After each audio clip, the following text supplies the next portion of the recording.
विश्वरत्न doctor Babasaheb Ambedkar यांची 134वी जयंती अतिशय आनंदाने आणि उत्साहाने पाथरी तालुका केळापूर येथे संपन्न झाली। या कार्यक्रमाला प्रमुख वक्ते म्हणून प्राध्यापक डॉक्टर उत्तम शेंडे, प्राध्यापक अण्णा मुन सर हे होते। या कार्यक्रमाला सूत्रसंचालन करणारे आयुष्यमान भास्कर जीवने सर, सुबोध वानखेडे सर होते। तसेच या आयोजन समितीमध्ये पंचशील बुद्ध विहार, महिला व पुरुष मंडळी, सम्यक बुद्ध विहार, तोपटाकळी तांडा, वीर बापूराव शेडमाके मंडळ पाथरी, संत सेवालाल महाराज मंडळ पाथरी, अशा पद्धतीने 4-5 गावं मिळून ही डॉक्टर बाबासाहेब आंबेडकरांची या महामानवांची 134वी जयंती अतिशय आनंदाने आणि उत्साहाने साजरी झाली। या कार्यक्रमामध्ये डॉक्टर बाबासाहेब आंबेडकरांची धर्मक्रांती प्रतिपादन करत असताना प्राध्यापक डॉक्टर उत्तम शेंडे यांनी ऐतिहासिक पुरावे देऊन तथागतांची धम्मक्रांती, बाबासाहेबांची धम्मक्रांती 14 ऑक्टोबर 1956 नंतर बाबासाहेबांनी संविधानाच्या माध्यमातून केलेली धम्मक्रांती आणि आजची परिस्थिती यावर प्रकाश टाकलेला आहे। सर्वांनी हा विचार ऐकावा ही नम्र विनंती। जय भीम, नमो बुद्ध। 84,000 स्तूप आणि लेण्या ज्यांनी बांधल्या आणि या धम्माचा प्रसार प्रचार करण्यासाठी 2 आपले अपत्य महेंद्र आणि संघमित्रा धम्माच्या उंजळीत टाकून सर्व जगामध्ये या धम्माचा प्रसार प्रचार अनंत भिक्खू संघाच्या माध्यमातून व 2 पुत्राच्या माध्यमातून ब्रह्मदेशापर्यंत, श्रीलंकेपर्यंत पोहोचवणारे सर्व प्रिय राजात राजे प्रियदर्शनीय सम्राट अशोक, शिक्षणाची गंगा बहुजनांपर्यंत पोहोचण्यासाठी ज्यांनी कृतिशील प्रयत्न केला आणि जगामध्ये सगळ्यात आदर्श जर जोडपं कोणतं असेल तर क्रांतीसूर्य महात्मा ज्योतिबा फुले, क्रांतीज्योती सावित्रीबाई फुले आणि केवळ तुमचे आमचेच नव्हे तर अखिल मानव जातीचा, अखिल विश्वाचा उद्धार व्हावा म्हणून ज्यांनी आपल्या रक्ताच्या शेवटच्या थेंबापर्यंत समाजाचाच विचार केला, असे भारतरत्न नव्हे तर विश्वरत्न परमपूज्य बोधिसत्व, संविधानाचे शिल्पकार, आधुनिक बुद्ध डॉक्टर बाबासाहेब आंबेडकर,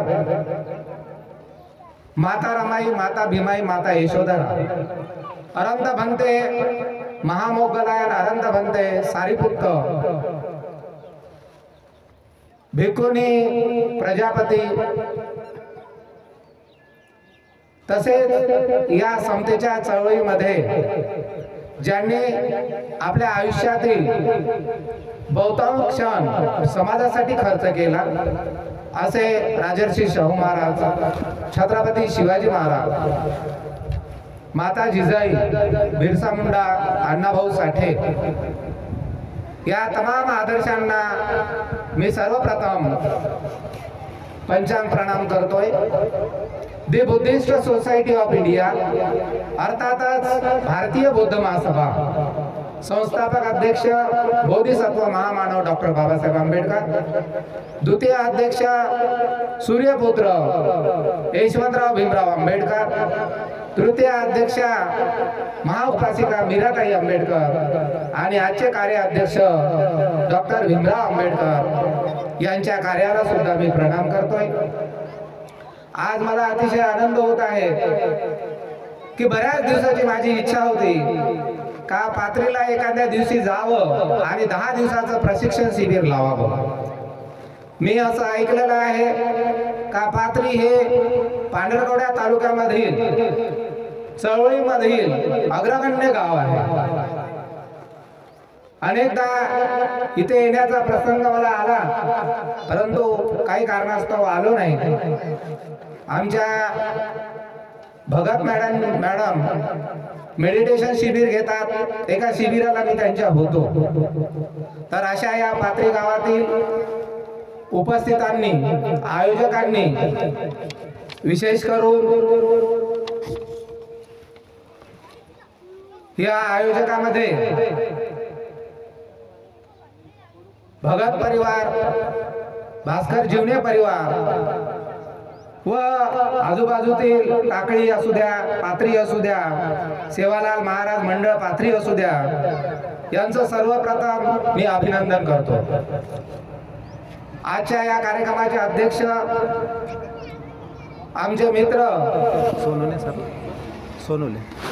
सोनेकर सर, विचारपीठावर विराजमान झालेले, माझ्यासोबत अगदी मोठ्या भावासारखे, प्रत्येक वेळेस ज्या पद्धतीने तलवार आणि म्यानचा संबंध असतो, म्यान तलवारीशिवाय राहू शकत नाही आणि तलवार म्यानीशिवाय राहू शकत नाही, असे माझे मोठे बंधू प्राध्यापक अण्णा मूल सर, असे आमचे संबंध आहेत चळवळीचे.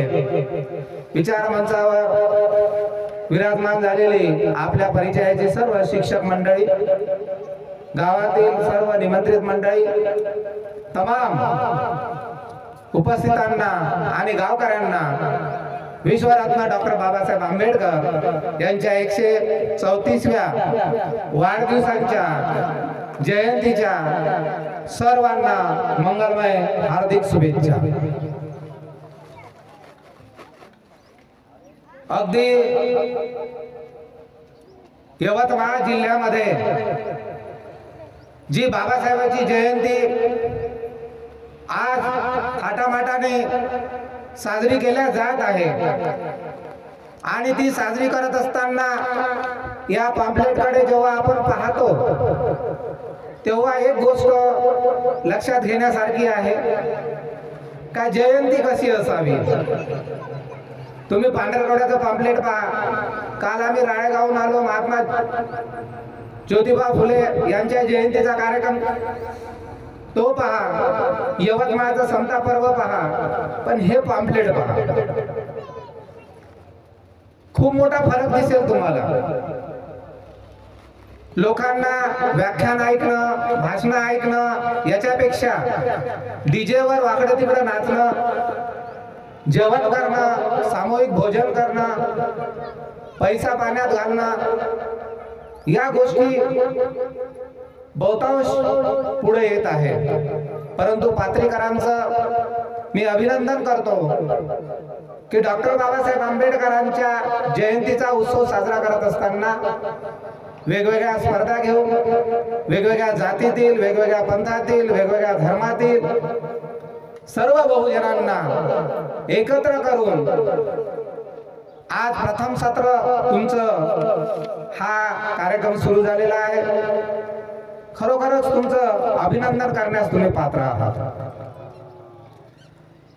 बाबासाहेबांची जयंती करण्यासाठी 1934 मध्ये गोलमेज परिषदेमधून बाबासाहेब 1930, 31, 32 तिन्ही गोलमेज परिषदा बाबासाहेबांनी इंग्लंडमध्ये राऊंड कॉन्फरन्स मध्ये गाजवल्या. त्यामुळे सखाराम नावाचा माणूस पुण्यावरून मुंबईला बाबासाहेबांकडे आले आणि बाबासाहेबाला म्हणाले, बाबासाहेब तुमची जयंती आम्हाला साजरी करायची आहे, तुम्ही बहुजनाचे मसीहा आहात, देव आहात दुसऱ्या भाषेत. तेव्हा बाबासाहेबांनी काय म्हणावं, मला व्यक्तिपूजा मान्य नाही, मला मूर्तीपूजा मान्य नाही, जयंती जर साजरी करायची असेल तर राजर्षी शाहू महाराजांची साजरी करा, माझी करू नका. काय काय होतं याच्यामध्ये अर्थ दडलेला. राजर्षी शाहू महाराजांनी असं काय केलं का डॉक्टर बाबासाहेब आंबेडकरांनी राजर्षी शाहू महाराजांची जयंती करा असं सांगितलं. राजर्षी शाहू महाराजांनी विचाराची पेरणी केली. राजर्षी शाहू महाराजांनी कोल्हापूर संस्थानामध्ये स्वातंत्र्य, समता, बंधुता, न्याय, स्त्री पुरुष समानता अनेक पदाची भरती, सर्व जाती धर्मातील लोकांना न्याय दिला, त्यांच्या विचाराची जयंती साजरी करा असं त्यावेळेस बाबासाहेबांनी सांगितलेलं आहे. म्हणून आपण या पात्रीकरांचं अभिनंदन यासाठी करतो की तुम्ही विचाराची जयंती इथं पहिल्यांदा करत आहात. मी माझ्या विषयाकडे वळतो. जखडबंद पायातील साखळ दंड,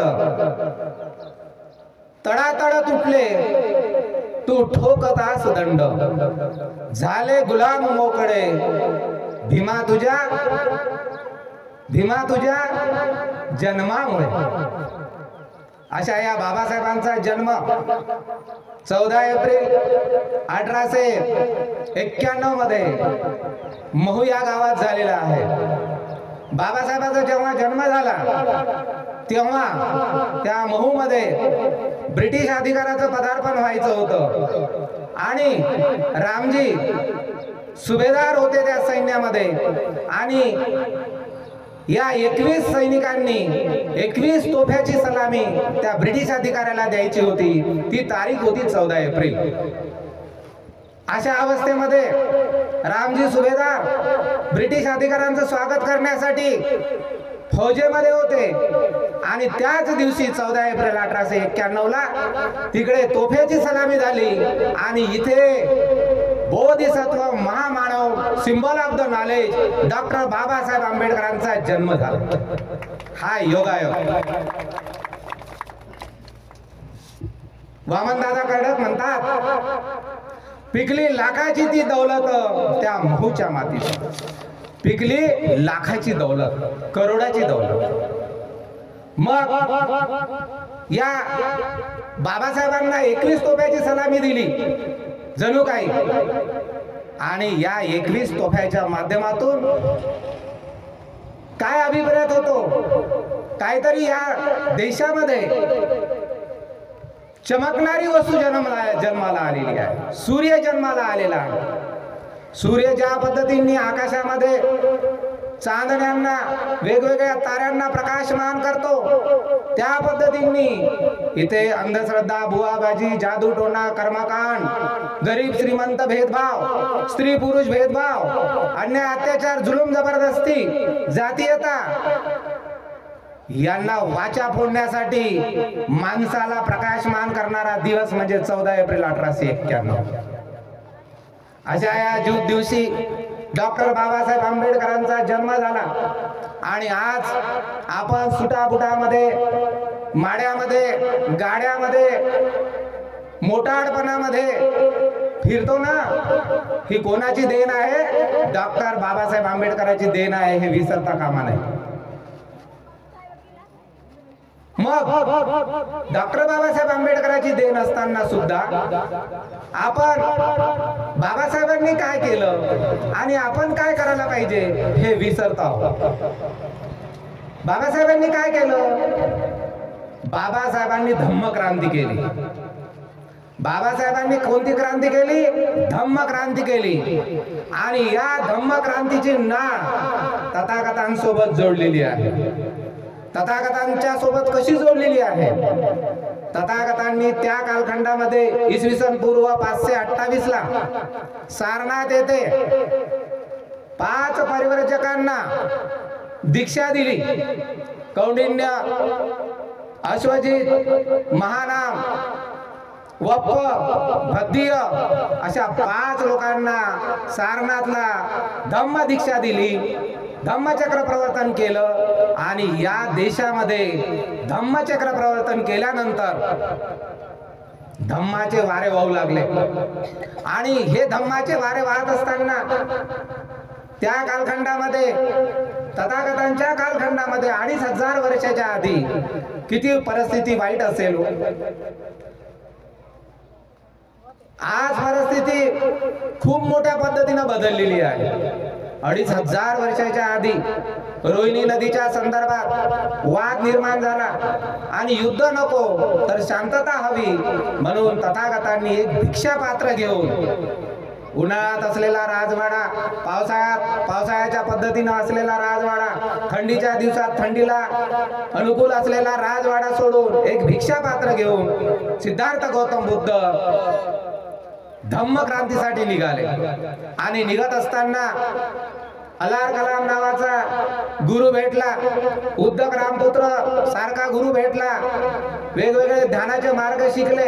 6 वर्ष निरंजन नदीच्या खाली तपश्चर्या केली, परंतु काही प्राप्त झालं नाही असं म्हणता येत नाही. खूप काही प्राप्त झालं. त्याच्याही नंतर पुन्हा 7 आठवडे बुद्ध गयाला गेले आणि बोधी वृक्ष, जे आता आंदोलन चालू आहे महाबोधी बुद्ध विहार मुक्ती आंदोलन, त्या ठिकाणी 7 आठवड्याच्या तपश्चर्या केली तथागतांनी. आणि सुजाता नावाच्या स्त्रीनी जेव्हा खीर दिली आणि खरोखरच मला ज्ञान प्राप्त झालं का याचं अवलोकन 7 आठवडे केलं. आणि नंतर तथागत तिथून निघाले. निघत असताना त्यांना हुकार नावाचा एक ब्राह्मण मिळाला. आणि तथागत ध्यानस्थ अवस्थेमध्ये बसलेले होते आच्छवाल वृक्षाखाली.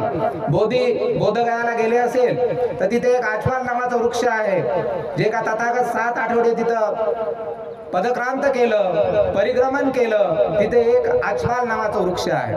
त्या वृक्षाखाली तथागत बुद्ध बसलेले होते.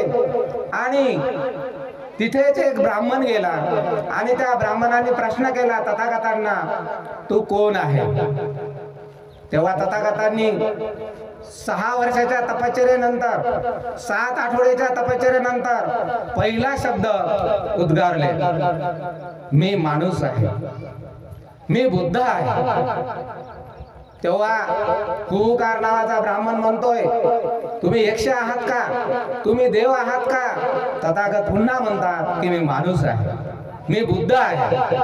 मग हुकार नावाचा ब्राह्मण म्हणतो, तू बुद्ध राहा का माणूस राहा, पण ब्राह्मणापेक्षा तू श्रेष्ठ होऊ शकत नाही.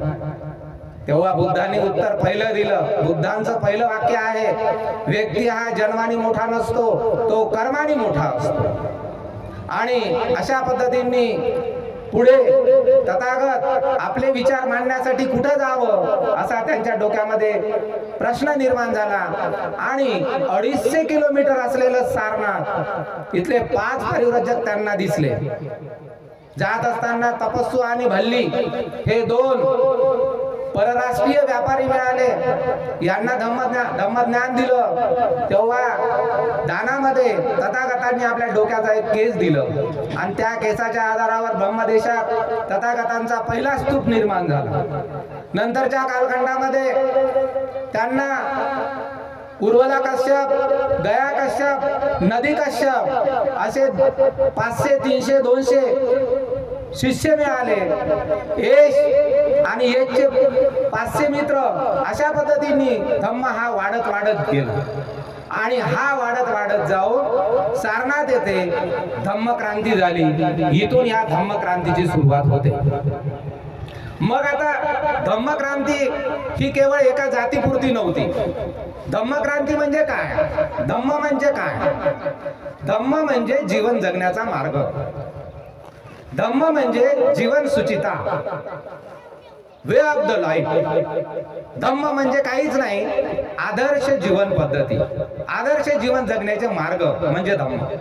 आणि धम्मक्रांती म्हणजे काय? मग का 2500 वर्षाच्या आधी सर्व आलं नशिबांनी, सर्व आपल्या नशिबाचे भोग आहे, आत्मा, पुनर्जन्म, कर्मकांड, चतुर्वर्ण्य व्यवस्था, याच्या पलीकडे तथागतांनी सांगितलं, त्याला धम्मक्रांती म्हणतात. मग या धम्मक्रांतीमध्ये काय येतो? सगळ्यात महत्वाचा मुद्दा काय?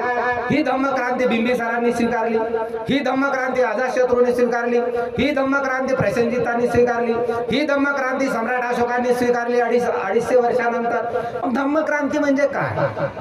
धम्मक्रांती म्हणजे पंचशिलेचं आचरण. मग या धम्मक्रांतीमध्ये कोणते घटक येतात? या धम्मक्रांतीमध्ये कोणते घटक येतात? सोपं आहे. मी हिंसा करणार नाही. हिंसा करणार नाही म्हणजे नेमका काय करणार? आपण प्रत्येक कार्यक्रमाला पंचशील घेतो, ते धम्मक्रांती आहे.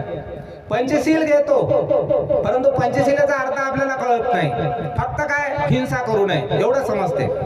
हिंसा करू नये एवढाच अर्थ नाही, तर वेगवेगळे पक्षी, प्राणी, माणसं यांच्या सोबत प्रेमानं वागा, म्हणजे हिंसा करू नये. ही आहे धम्मक्रांती. चोरी करू नये म्हणजे काय, दान करा. मग तुम्ही श्रमदान करा, अन्नदान करा, विचाराचं दान करा. धम्मदान हे सर्वात श्रेष्ठ दान, हे दान करा. खोटं बोलू नका म्हणजे काय, सत्य बोला. मादक पदार्थ सेवन करू नये म्हणजे काय, का नशा येईल असा कोणताही पदार्थ आपण सेवन करू नये. साधेपणाचं जीवन जगणं, ही आहे तथागताची धम्मक्रांती.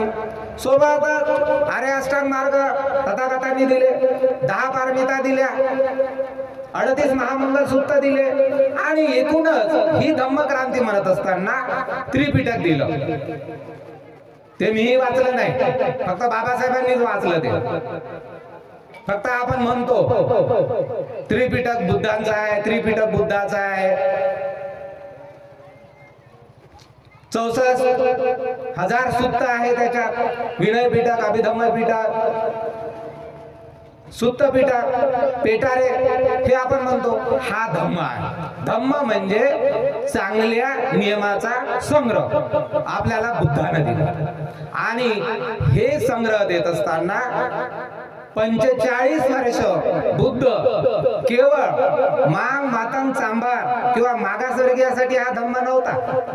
धम्मक्रांती समजून घेत असताना त्या कालखंडामध्ये कौंडिन्य झालं, वप्प, बद्धीय, महानाम, अश्वजित,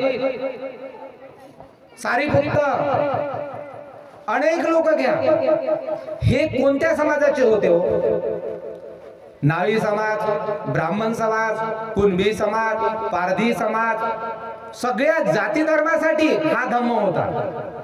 आणि म्हणूनच याला धम्मक्रांती म्हणतात. धम्मक्रांती म्हणजे काय, एका भाषेत सांगायचं म्हणजे चांगलं जीवन जगण्याचे मार्ग वेगवेगळे, आणि सगळ्यांना स्वीकारले. 16 गणराज्य तथागतांच्या कालखंडामध्ये होते, सगळ्यांनी ही धम्मक्रांती स्वीकारली. मग वज्जी गणराज्य वैशालीचं असू द्या किंवा कपिलवस्तू असू द्या, प्रेषणजीत, अजातशत्रू, बिंबिसार असू द्या, या सगळ्यांनी हा धम्म स्वीकारला. हा धम्माचा रथ पुढे पुढे जाऊ लागला. मग तथागत 80 वर्षाचे झाले. 80 वर्षाचे झाल्यानंतर तथागतांनी शेवटचं जे भोजन आहे हे चुंड लोहाराचं प्राशन केलं, आणि त्या भोजनापासून तथागतांच्या पोटामध्ये दुखू लागलं. आणि तथागतांनी जाहीर केलं की आता मी 3 महिन्यानंतर मरणार. बघा, मरण्याची तारीख या जगामध्ये, या पृथ्वी तलावर जर कोण पहिल्यांदा सांगितली असेल तर तथागतांनी सांगितलं. इतकी धम्मात ताकद आहे. आणि मग आनंद म्हणतोय, तुम्ही एवढी मोठी धम्मक्रांती केली, तुम्ही एवढा मोठा संघ तयार केला, या संघाच्या माध्यमातून भारत देश सगळा बौद्धमय झालेला आहे. आता तुम्ही गेल्यानंतर काय? आनंद रडतोय. तथागतांचा सगळ्यात जवळचा शिष्य आनंद रडतोय. अनंत व्हायचे होते, रडतोय. तेव्हा तथागत म्हणतात, आनंदा तू रडू नको. माझ्यानंतर जर कोण गुरु असेल तुमचा, तर धम्म हा तुमचा गुरु आहे. एवढी या धम्मात ताकद होती. मग तथागतांच्या मृत्यूच्या वेळेस त्या कालखंडामध्ये अनेक लोक तथागत मरण पावले. म्हणत होते का बरं झालं तथागत मरण पावले, कारण आम्हाला आता काही नियम पाळायचे नाही आहे, पंचशील पाळायचं नाही आहे. उगाच तथागत म्हणत होते का पंचशीलाचं आचरण करा, आचरण करा, आचरण करा. आता आम्हाला आचरण करण्याची गरज नाही. हे त्या कालखंडामध्ये महाकश्यपने ऐकलं, आणि महाकश्यपनं पहिली संगीती घेतली. पहिलं तथागतांच्या 84,000 सुत्ताचं लेखाजोखा झाला, आणि लेखाजोखा झाल्यानंतर ही धम्मक्रांती पुढे पुढे जाऊ लागली. इसवी सन पूर्व 3ऱ्या शतकामध्ये कनिष्काच्या कालखंडामध्ये जी ही बुद्ध रूपाची मूर्ती दिसते, ही पहिली या जगामध्ये तयार झाली. तथागताच्या कालखंडामध्ये मूर्ती नव्हती, मूर्ती पूजाही नव्हती, आणि एकही मूर्ती नव्हती कोणत्याच देवा धर्माची. पहिली मूर्ती या जगामध्ये जर कोण तयार केली असेल तर तिसऱ्या शतकामध्ये कनिष्काच्या कालखंडामध्ये तयार झाली. आणि ती कशी तयार झाली तर तथागतांचे 32 लक्षणं, 84,000 शुभचिन्ह याच्या अंदाजावरून ही तथागतांची बुद्धांची मूर्ती तयार झाली. हे बुद्ध ओरिजिनल नाही आहे, तुम्हाला वाटत असेल, कारण तथागताच्या कालखंडामध्ये कोणतेही कॅमेरे नव्हते, कोणत्याही प्रकारच्या मशिनी नव्हत्या, कोणत्याही प्रकारचे फोटो नव्हते. पण त्यांच्या असित मुनींनी जी सांगितले होते लक्षणं, त्या असित मुनीच्या लक्षणावरून ही तथागत बुद्धांची पहिली मूर्ती 3ऱ्या शतकात तयार झाली, कनिष्काच्या कालखंडात.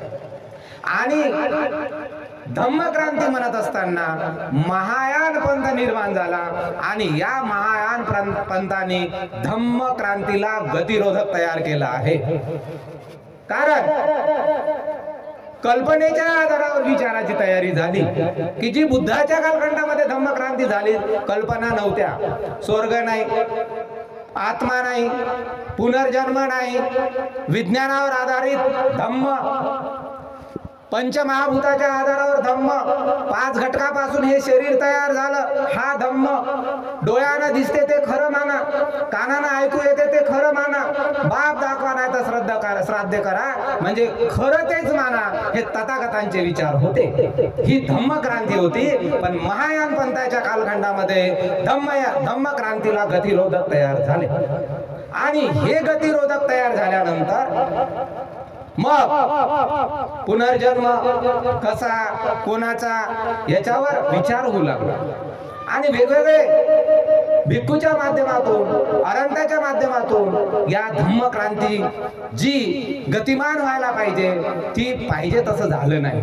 परंतु 250 वर्षानंतर सम्राट अशोकाचा जन्म झाला आणि या सम्राट अशोकांनी 84,000 स्तूप आणि लेण्या बांधल्या आणि या धम्माला पुन्हा गतिमान केलं आणि दुसरी धम्मक्रांती सम्राट अशोकाच्या कालखंडामध्ये झाली. बुद्धांच्या विचारावर प्राण्याचे दवाखाने, व्यक्तीचे दवाखाने, शाळा सम्राट अशोकांनी सुरू केल्या. आणि सम्राट अशोकाच्या कालखंडामध्ये सम्राट अशोकांच्या विचारामध्ये बदल का झाला, धम्मक्रांती का केली? कारण कलिंगच्या युद्धामध्ये सम्राट अशोकांनी विजय प्राप्त केला आणि विजय प्राप्त केल्यानंतर 84,000 लोकांना भोजनदान द्यायचं ठरवलं होतं. आणि हे करत असताना कलिंग मध्ये फिरत असताना निग्रोध नावाचा एक भिक्खू जे काही लोक या युद्धामध्ये मरण पावले होते त्यांची सेवा करत होते. ते पाहत असताना निग्रोधाला सम्राट अशोकांनी राजवाड्यात बोलवलं. तू म्हणे मी या युद्धामध्ये जिंकलो, एवढं मोठं केलं, पण निग्रोध नावाचा भंतेजी म्हणत होते तुम्ही या युद्धामध्ये जिंकले नाही, हारले, लोकांचा वध केला, रक्ताचे नाल्या वाहल्या. तेव्हा सम्राट अशोकाला दुःख झालं. मग तुझा गुरु कोण? त्यांनी सांगितलं का माझा गुरु मोगलीपुत्र तिस्सा आहे. आणि मोगलीपुत्र तिस्सा जवळ सम्राट अशोक गेले आणि पूर्ण धम्म समजून घेतला. आणि आज जो धम्म जिवंत दिसतो ना, हे कोणाची देण आहे तर सम्राट अशोकाची देण आहे. मग सांची असू द्या, लुंबिनी असू द्या, बुद्धगया असू द्या, हे सगळं सम्राट अशोकाने बांधलेलं आहे. त्यापैकी आपल्याला 2-3 स्थळ माहित आहे. सांचीचा स्तूप, लुंबिनी मध्ये जे आहे ते, नेपाळ मध्ये जे आहे ते, महाबोधी बुद्ध विहार, एवढंच माहित आहे. आणि सम्राट अशोकाने धम्मक्रांती केली, म्हणजे बुद्धांच्या विचाराचा प्रसार प्रचार केला. परंतु सम्राट अशोकाचा शेवटचा जो वारस आहे हा बृहदत्त, या बृहदत्ताचा खून पुष्पमित्र शुंगाने केला आणि इथे धम्मक्रांती रसातळाला गेली. धम्मक्रांती रसातळाला गेली म्हणजे काय? अंधश्रद्धा वाढली, बुवाबाजी वाढली, कर्मकांड वाढलं. जे नाही ते नसा नसामध्ये भरल्या गेलं, जे नाही ते कल्पना करू करू अनेक गोष्टी तयार केल्या आणि अनेक गोष्टीच्या मागे समाजाला पाठवणं सुरू केलं. जी गोष्ट अस्तित्वातच नाही त्या गोष्टीच्या मागे समाजाला धावणं सुरू केलं. प्रतिक्रांती झाली. पुष्पमित्र शुंगाने प्रतिक्रांती केली. एका भिक्खूचं डोकं कापून आणण्यासाठी 100 सोन्याच्या मोहरा देऊ लागले. आपल्या भिक्खूंना अग्नीमध्ये जिवंत जाळू लागले. भिक्खू जिथं दिसत त्यांची कत्तल होऊ लागली. आणि ही धम्म क्रांती सम्राट अशोकाचा शेवटचा जो वारस आहे बृहदत्त यांच्या कालखंडामध्ये गतिरोधक तयार झाला. ही आहे सम्राट अशोकांची धम्मक्रांती, तथागतांची धम्मक्रांती. आता आपण मुख्य विषयाकडे येऊ. मुख्य विषय असा आहे, बुद्धांची धम्मक्रांती कळाली. जगा आणि जगू द्या, कुणी कोणावर अन्याय अत्याचार करू नका, स्वातंत्र्य, समता, बंधुता, न्याय, सगळ्यांचे अन्न वस्त्र निवारा गरजा पूर्ण व्हावा, सम्राट अशोकाची धम्मक्रांती. आता ही धम्मक्रांती पुढे तुकडोजी महाराजांनी चालवली, तुकाराम राष्ट्रसंतांनी चालवली, नंतरच्या कालखंडामध्ये महात्मा फुलेंनी चालवली, कबीरांनी चालवली. परंतु त्याला बुद्ध क्रांती, धम्मक्रांती म्हटल्या जात नव्हतं. आणि या धम्मक्रांतीची खऱ्या अर्थाने सुरुवात झाली भीमा कोरेगाव जो रणसंग्राम झाला 1818. तारीख किती म्हणून सर? 1808, 1 जानेवारी 1818. ही धम्मक्रांतीची बीजारोपण तिथं तयार झालं. अन्यायाच्या विरोधात प्रतिकार म्हणजे धम्मक्रांती, अन्यायाच्या विरोधात प्रतिक्रांती म्हणजे धम्मक्रांती. ही भीमा कोरेगावापासून पुन्हा सुरू झाली आणि महात्मा फुलेंनी सुरू केली. नंतरच्या कालखंडामध्ये डॉक्टर बाबासाहेब आंबेडकरांनी गोलमेज परिषदेच्या माध्यमातून अनेक ठिकाणी सत्याग्रह मोर्चाच्या माध्यमातून लोकांना न्याय देण्याचा प्रयत्न केला. 1927 ला मनुस्मृतीचं दहन केलं आणि या देशातील चतुर्वर्णीय व्यवस्था, ब्राह्मण, क्षत्रिय, वैश्य, शूद्र ही जातीच्या आधारावर नसावी तर त्याच्या गुणाच्या आधारावर असावी. म्हणून डॉक्टर बाबासाहेब आंबेडकरांनी मनुस्मृतीचं रायगडाच्या पायथ्याशी जाऊन छत्रपती शिवाजी महाराजाला नमन करून मनुस्मृतीचं दहन केलं आणि धम्मक्रांती या देशामध्ये पुन्हा गतिमान केली. काळाराम मंदिर सत्याग्रह असू द्या, 1935 ला येवले या ठिकाणी डॉक्टर बाबासाहेब आंबेडकरांनी घोषणा केली, ज्या धर्मामध्ये माझा जन्म झाला त्या धर्मामध्ये मी मरणार नाही. जन्म घेणं हे माझ्या हातात नव्हतं, पण कोणत्या धर्मात मरणं हे माझ्या हातात आहे. म्हणून डॉक्टर बाबासाहेब आंबेडकरांनी 1935 ला ठरवून टाकलं आणि ही खऱ्या अर्थाने धम्मक्रांती इथं पुन्हा सुरू झाली. पुन्हा बुद्धांच्या विचाराचा प्रसार प्रचार झपाट्याने सुरू झाला आणि योगायोगांनी डॉक्टर बाबासाहेब आंबेडकरांकडे संविधानाचं लिखाण आलं, संविधानाच्या लिहिण्याचा अधिकार आला. जोगेंद्रनाथ मंडल यांनी राजीनामा दिला पश्चिम बंगाल मधून आणि डॉक्टर बाबासाहेब आंबेडकर निवडून आले आणि मसुदा समितीमध्ये अध्यक्ष झाले. डॉक्टर राजेंद्र प्रसाद घटना समितीचे अध्यक्ष झाले. मसुदा समितीमध्ये डॉक्टर बाबासाहेब आंबेडकर व त्यांच्या नेतृत्वाखाली 7 लोक, त्यापैकी अर्ध्याने काम सोडून दिले आणि डॉक्टर बाबासाहेब आंबेडकरांनी खऱ्या अर्थाने तिसरी धम्मक्रांती, बुद्धानंतर सम्राट अशोकानंतर डॉक्टर बाबासाहेब आंबेडकरांनी तिसरी धम्मक्रांती या संविधानामध्ये प्रतिबिंबित केली. आणि ही करत असताना हे संविधान केवळ तुमचं आमचं नव्हे, अखिल जगाचं संविधान आहे हे लक्षात ठेवा. जगामध्ये काही प्रॉब्लेम जर झाला, जगामध्ये काही समस्या आल्या तर या संविधानाकडे पाहून त्या समस्या सोडवल्या जातात. म्हणून जगामध्ये सर्वात श्रेष्ठ जर कोणतं संविधान असेल तर भारताचं संविधान आहे. आणि या संविधानामध्ये काय कोरलेलं आहे हो? आपण वरवरूनच संविधान वाचतो, पानापानामध्ये, नसानसामध्ये, वाक्यावाक्यामध्ये बुद्ध पेरलेला आहे हे लक्षात ठेवा. आणि बुद्ध पेरला आहे म्हणजे बुद्ध केवळ मार माम चामाराचा नव्हे, तर बुद्ध हा ओबीसीचा आहे, बुद्ध हा व्हिजेंटीचा आहे, बुद्ध हा एसटीचा आहे. आदिवासी असो, कुणबी असो, मराठी असो, साळी असो, माळी असो, कोळी असो, तेली असो, सगळ्या जातीचा बुद्ध आहे. आणि बहुजन हित आहे, बहुजन सुख आहे या संविधानामध्ये कोरलं बाबासाहेबांनी. गरीब हे गरीब न होता, श्रीमंत हे श्रीमंत न होता, सर्व एक पातळीवर आले पाहिजे. आणि ही धम्मक्रांती संविधानात बाबासाहेबांनी कोरली. बुद्धांनी काय सांगितलं पहिलं वाक्य? माणूस हा गुणांनी श्रेष्ठ असतो, कर्माने श्रेष्ठ असतो, जन्माने नसतो. हे तर संविधानात कोरलं बाबासाहेबांनी. आणि बुद्ध क्रांती कोणती केली? संविधानाच्या देहावर पुस्तकाच्या पहिल्या पानावर संविधानाच्या काय आहे तर शाक्य सिंह तथागत बुद्धांची प्रतिमा आहे, अप्रत्यक्ष. 4 सिंह तथागतांचे आहे. ते 4 सिंह पूर्व पश्चिम उत्तर दक्षिण चारही बाजूंनी शाक्य सिंह बुद्धांचे विचार प्रचार करा, हा त्याच्यात मतीत अर्थ आहे. नोटावर तुम्हाला शाक्य सिंह दिसतो, 4 बाजूनी सिंह दिसतो, राजमुद्रा म्हणतो आपण. ते संविधानाच्या देहावर बुद्ध पहिले कोरला. संविधानाची ओळख बुद्धांची ओळख आहे, लक्षात ठेवा.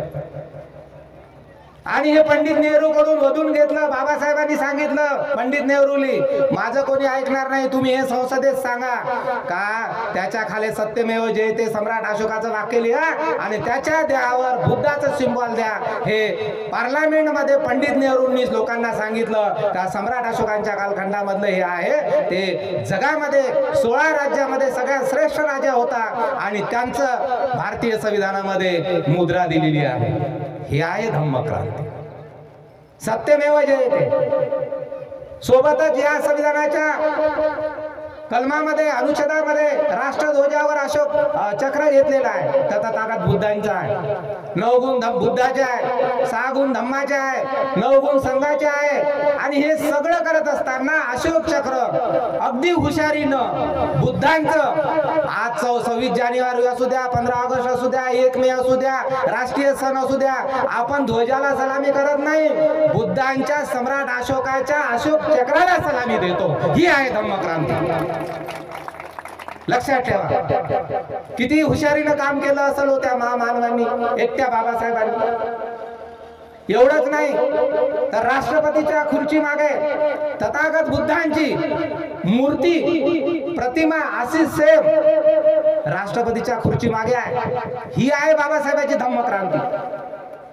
राज्यपालाच्या लोकसभेच्या सभापतीच्या खुर्ची मागे काय आहे? धम्मचक्र प्रवर्तन आहे. आज भारतरत्न पुरस्कार कशावर देतो माहित आहे का?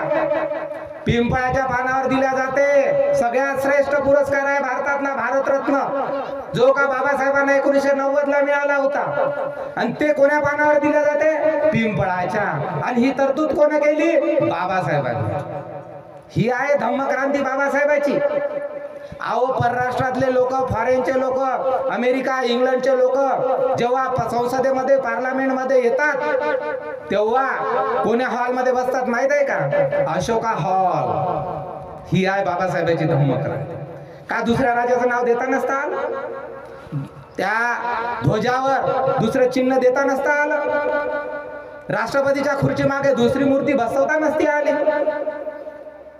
बाबासाहेबांनी काय केलं? भारत बौद्धमय केला. ही आहे बाबासाहेबांची धम्मक्रांती. भारत बौद्धमय. आता आपण म्हणतो बाबासाहेबांचं स्वप्न होतं भारताला बौद्ध करायचं. अहो बाबासाहेबांनी ते स्वप्न त्यांच्या हयातीतच पूर्ण केलं. आणि काय होतं या स्वप्नात?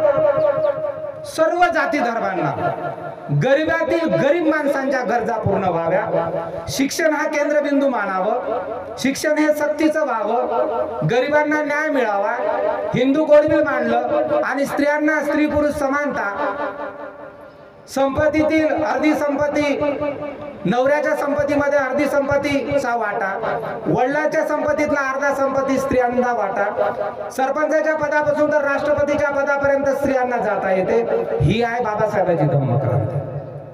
ही कोणाची धम्मक्रांती आहे? बाबासाहेबांची. ही समजून घ्या गोष्ट. आणि ही धम्मक्रांती आपल्यापर्यंत बाबासाहेबांनी आणून ठेवलेली आहे. तथागतांच्या कालखंडामधील छत्रपती शिवाजी महाराजांचे स्वप्न, महात्मा फुलेंचे स्वप्न, सम्राट अशोकांचे स्वप्न या संविधानाच्या माध्यमातून धम्मक्रांती करून आपल्यापर्यंत आणलेली आहे. आणि भारताच्या संविधानाच्या पहिल्याच प्रास्ताविकेमध्ये जे काही सगळे शब्द सांगितलेले आहे हे बुद्धांच्या विचारातून घेतलेले आहे. प्रत्येक ठिकाणी बुद्ध आहे. आम्ही म्हणजे काय? संघ. आम्ही भारताचे लोक, भारताचे सार्वभौम समाजवाद, धर्मनिरपेक्षता, गणराज्य, लोकशाही शासन प्रणालीचा स्वीकार करत आहोत. सामाजिक आर्थिक राजकीय न्याय निर्माण करू, राष्ट्रीय एकता आणि एकात्मता अबाधित ठेवू. हे धम्मक्रांती आहे बाबासाहेबांची, हे लक्षात ठेवा. अहो, या सगळ्या महामानवांनी आपल्या विचाराचा ठेवा समाजामध्ये समता निर्माण व्हावी, जातीयता दूर व्हावी, समस्या दूर व्हावं म्हणून त्या राजकुमारांनी कपिल वस्तू सोडलं, राजगृह सोडलं आणि भिक्षा पात्र घेऊन तुमच्या आमच्यासाठी विचाराची नांगरणी केली, पेरणी केली. आणि तीच पेरणी सम्राट अशोकांनी राजा असून सर्व त्यागलं, 100 कोटीचा मुकुट दिला या धम्माच्या प्रसार प्रचारासाठी.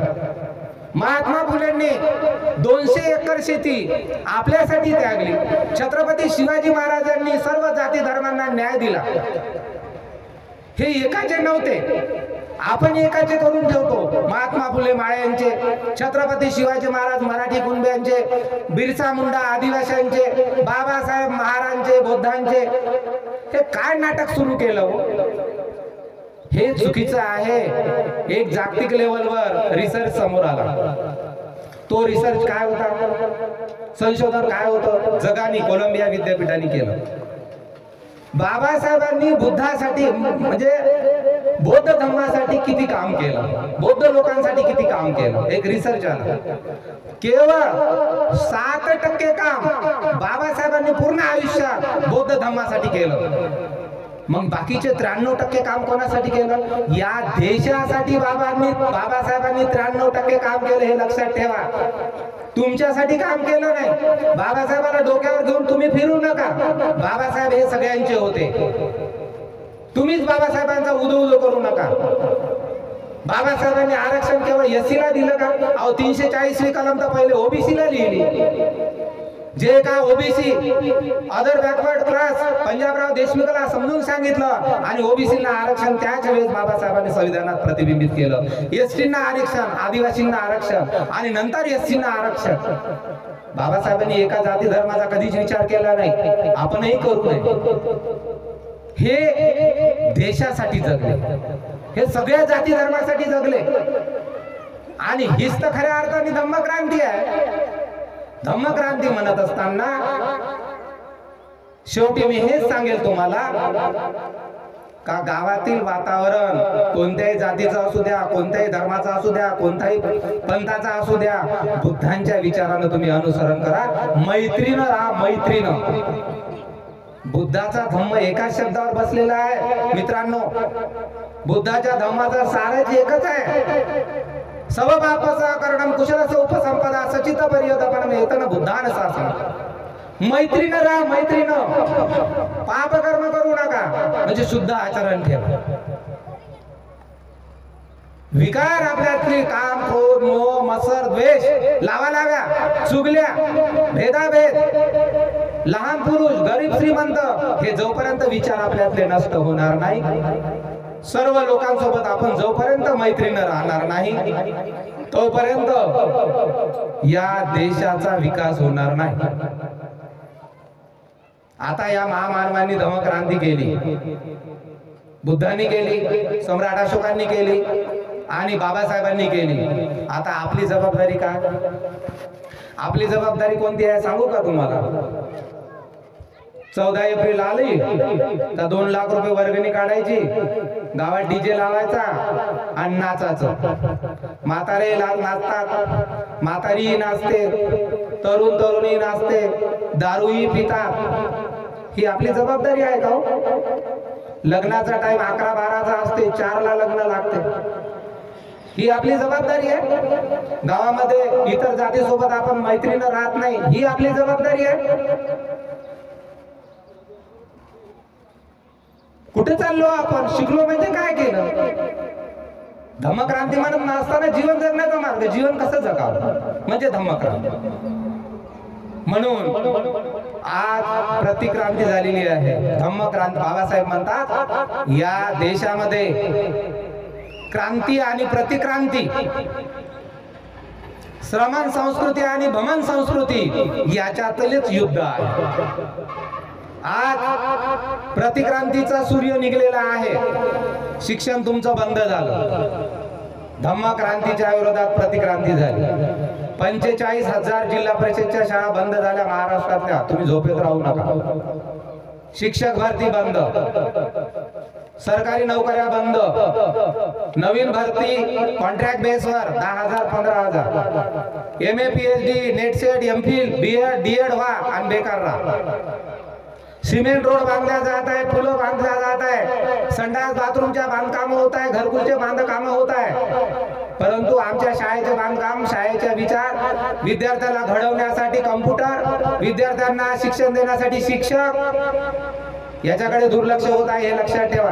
आम्ही सिमेंट खाऊन आमचा विकास होणार नाही, सिमेंट रोड बांधून आमचा विकास होणार नाही, डांबर रोड बांधून विकास होणार नाही, लाडकी बहीण योजना देऊन आमचा विकास होणार नाही. एका बाईला जर 15,000 रुपये वर्षाला भेटत असेल तर माझं तर मत आहे, ते 15,000 त्याच्या मुलाच्या शिक्षणावर शिल्लक ठेवा, त्याला कम्प्युटर घेऊन द्या, त्याला इंग्रजी मीडियमचे पैसे भरा. त्याचे तुम्ही कशाला देता लाडकी बहीण योजना? शिक्षण हे सगळ्या गोष्टीचं सोल्युशन आहे. आपल्या मुलाने शिक्षण घेतलं ना, 50-60,000 रुपये तुम्हाला महिन्याला भेटे. 1,500 काय घेता हो तुम्ही? 1,500 मोठे का 50,000 मोठे? आमच्या मुलाला शिक्षण द्या. कशाला देता तुम्ही आम्हाला योजना ह्या? शेतकरी आत्महत्या, जिवंत असेपर्यंत त्याच्याकडे दुर्लक्ष, आणि आत्महत्या झाल्यावर 1 लाख रुपये द्या, 1.5 लाख रुपये द्या. त्याला सिंचनासाठी पाण्याची योजना नाही, त्यांचं कर्ज माफ नाही, कांद्याला भाव नाही, टमाट्याला भाव नाही. काय भाव टमाटे जाते आमचे येतात तेव्हा? टरबूज काय भाव चाललो पहा, 10 रुपये टरबूज. वर्षभर मेहनत, ते 6-6 महिने त्या उन्हात तानात राहावं लागते त्याला. टमाट्याचा भाव आणि सोन्याचा भाव, पेट्रोलचा भाव पहा. सोन्याचा भाव 1 लाख रुपयापर्यंत गेला, आणि आमच्या कापसाचा भाव तेवढाच, टमाट्याचा भाव तेवढाच. हे प्रतिक्रांती. तुम्हाला शिकू द्यायचं नाही आहे या गव्हर्नमेंटला, हे लक्षात ठेवा. कायम 4 शिक्षकाच्या ठिकाणी 1 शिक्षक येऊन बसला. सगळ्या शाळा बंद, कॉन्व्हेंटचा पूर आणला. आता कॉन्व्हेंटला अनुदान देणार आहे शासन.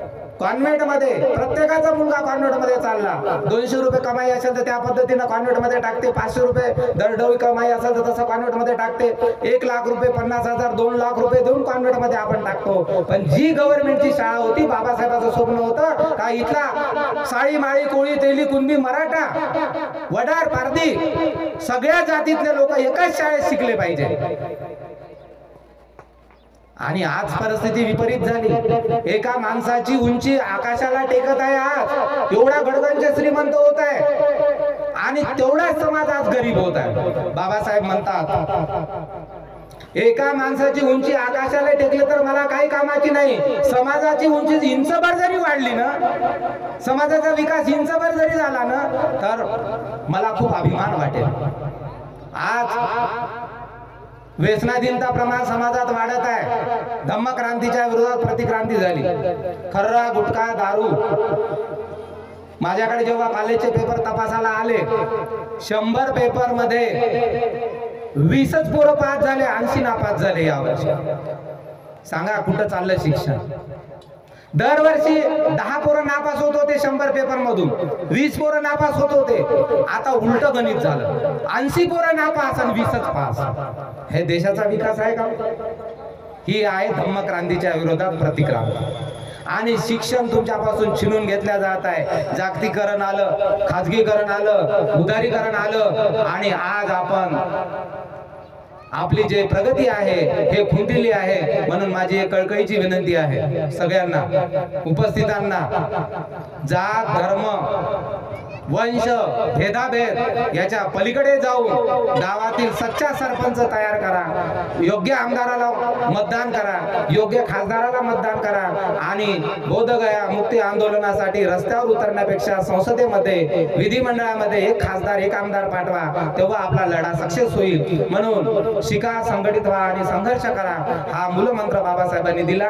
या जयंतीच्या निमित्ताने एवढीच विनंती करतो की आपण एकत्र आनंदाने राहावं, मैत्रीनं राहावं. माझे लांबलेले शब्द इथे मी थांबवतो. सर्वांना मैत्रीपूर्ण जय भीम.